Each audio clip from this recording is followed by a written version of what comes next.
भारत में अंग्रेजों की भू राजस्व व्यवस्था। भारत में ब्रिटिश औपनिवेशिक शासन के दौरान अंग्रेजों ने अपनी आय बढ़ाने और सत्ता को मजबूत करने के लिए कई भू राजस्व व्यवस्थाएं लागू की।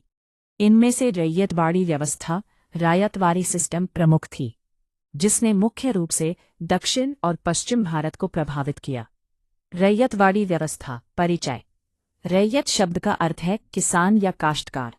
जैसा कि नाम से पता चलता है, इस व्यवस्था में सरकार ने राजस्व संग्रह के लिए किसी मध्यस्थ जैसे जमींदार के बजाय सीधे वास्तविक कृषक रैयत के साथ समझौता किया। प्रमुख योजनाकार थॉमस मुनरो और कैप्टन अलेक्जेंडर रीड। शुरुआत 1792 ईस्वी में मद्रास प्रेसिडेंसी के बारामहल जिले में अलेक्जेंडर रीड द्वारा प्रायोगिक तौर पर। बाद में 1820 ईस्वी में जब थॉमस मुनरो मद्रास के गवर्नर बने तो उन्होंने इसे पूरी प्रेसिडेंसी में लागू कर दिया। प्रसार: मद्रास, बॉम्बे, मुंबई, असम के कुछ हिस्से और कुर्ग। व्यवस्था की मुख्य विशेषताएं: सीधा समझौता, डायरेक्ट सेटलमेंट। सरकार और किसानों के बीच कोई जमींदार या मध्यस्थ नहीं था। किसान सीधे सरकार को लगान कर देते थे। स्वामित्व का अधिकार: किसान को भूमि का स्वामी माना गया। जब तक वो लगान चुकाता रहता था, उसे भूमि से बेदखल नहीं किया जा सकता था। उसे भूमि बेचने, गिरवी रखने या उपहार में देने का अधिकार था। राजस्व का निर्धारण: राजस्व का निर्धारण भूमि के आकार और मिट्टी की उर्वरता के आधार पर किया जाता था कि उपज के आधार पर।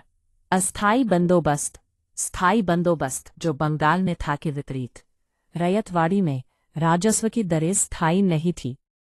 सरकार हर 20 या 30 साल बाद भूमि का सर्वेक्षण करती थी और लगान की दरों में वृद्धि कर सकती थी। उच्च कर दरें: शुरुआत में राजस्व की दरें बहुत ऊंची थी, अक्सर कुल उपज का लगभग आधा या 50%, 60%। मुनरो ने बाद में इसे कम करने का प्रयास किया, लेकिन ये अभी भी किसानों के लिए भारी बोझ बना रहा। रैयतवाड़ी व्यवस्था का प्रभाव: सकारात्मक प्रभाव सैद्धांतिक रूप से। जमींदारों का उन्मूलन: बिचौलियों द्वारा किसानों के शोषण में कमी आई। स्वामित्व की सुरक्षा: किसान को अपनी भूमि पर कानूनी अधिकार मिला। प्रत्यक्ष संबंध: सरकार को कृषि की स्थिति की बेहतर समझ मिलने की उम्मीद थी। नकारात्मक प्रभाव वास्तविकता में सरकार ही बड़ी जमींदार। किसान सीधे सरकार के नियंत्रण में आ गए, जो पहले से अधिक कठोर साबित हुई। भारी राजस्व: कर की दरें इतनी ऊंची थीं कि किसान अक्सर कर्ज में डूब जाते थे। शोषक वसूली: फसल खराब होने या अकाल पड़ने पर भी लगान में छूट शायद ही मिलती थी। वसूली बहुत कठोरता से की जाती थी।